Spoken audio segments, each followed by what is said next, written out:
YouTube. I want to show you how I make corn cob jelly.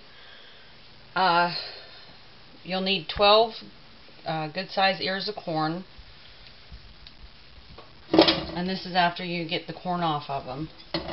Although you could use whole ears if you wanted to. Lay them in a pot. Put 2 quarts of water in it.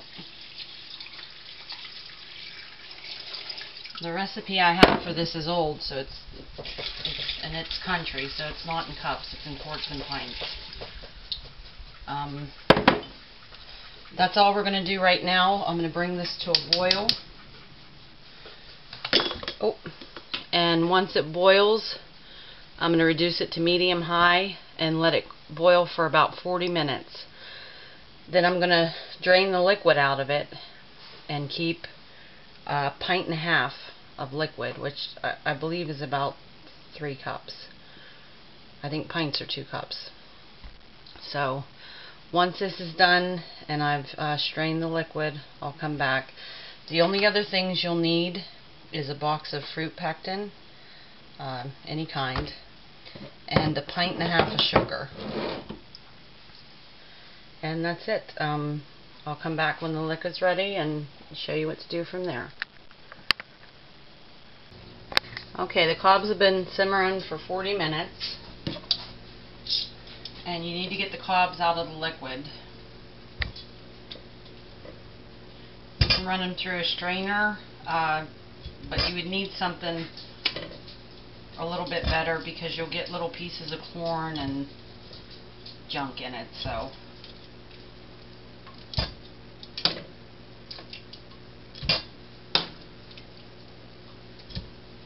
I just take the cobs out.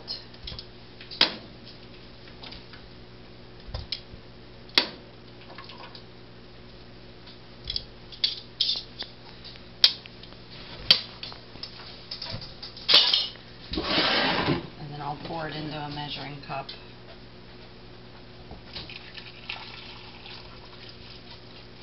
Because you need 3 cups of this liquid. I just use this little strainer here. That way you're measuring it as you're straining it. Need another cup.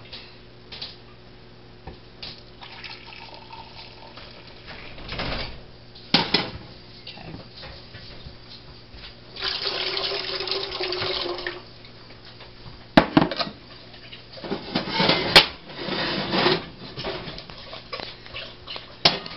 Now I'm going to bring this back to a boil.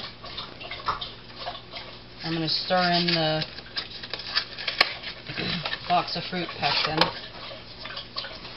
Let it dissolve.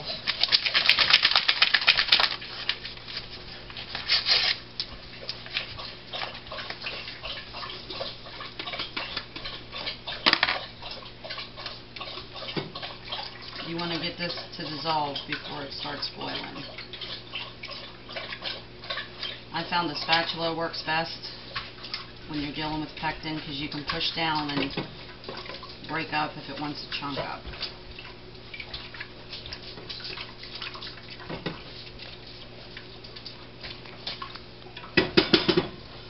Once it starts to a rolling boil, I'm going to add the sugar in all at once. And let me see to make sure I'm telling you right. Yeah. You add the pint and a half of sugar all at once. Then you're going to bring it to a rolling boil, which is where it's boiling so hard you can't stir it down. Usually if water's boiling or liquid's boiling, if you stir it, it quits boiling. You want it to be at a rolling boil to where you can't stir it down, and you're going to boil it like that for 5 minutes. So once it's to that point and it's cooked for the 5 minutes, you're just going to ladle it into jars. And you can use pint-sized jars or the little jelly jars, but you can't go bigger than this. Well, I guess that's any jam or jelly. You can't go much bigger than this because it won't set for some reason. But We're at a boil now. So I'm going to get all the sugar in.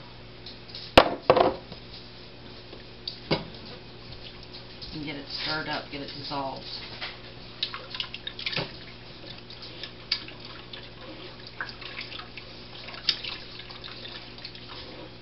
And again, the spatula's good because if that sugar's got chunks in it, you want to smush them out. There used to be a way, a lot of older people swear that women way back could make jam and jelly without the pectin. I've never done it, but my neighbor has a recipe from his mom, which if she were still alive, she would be over 100 and something, to make grape jelly out of grapes, and it didn't call for any pectin. I always forget, but I'd like to get that recipe and give it a try. But they say, I mean, it wasn't just certain kind of jams or jelly, any type of jam or jelly. They knew how to heat it and whatever to put into it to make it set. So I'm going to come back once this reaches a rolling boil and it cooks for the 5 minutes and show you the rest. Okay, it just finished boiling and the rest is easy. I'm just going to ladle it into my jars, put it in the water bath, and let it boil for 10 minutes, I think. Let me look and make sure. Yep, 10 minutes. And I'll let you know how many pints you get out of one batch when they're all done.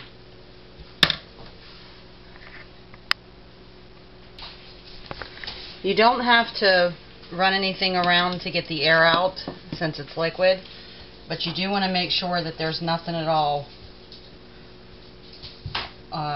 around the ring, so you want to wipe that off really good.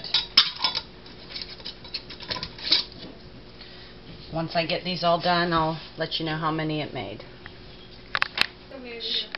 2 little pints is what I got out of one batch, and you only end up with about 4 cups of liquid, so try not to move this around too much. 2 pints, so I guess that would be 3 or 4 jelly jars. You'd probably have to make a couple batches. I know you can double it and it'll still turn out, but I'm not sure about anything beyond that. I've doubled the recipe where you have 3 pints of sugar, 4 quarts of water with 2 boxes of pectin, and you use 3 pints of the juice too. So that'll give you a little bit more. You don't get as much jelly with this as, you know, if you make grape or something like that. But it's really good. It really tastes a lot like honey. So I hope you'll give it a try if you have some corn cobs, and let me know if you guys liked it. Thanks for watching.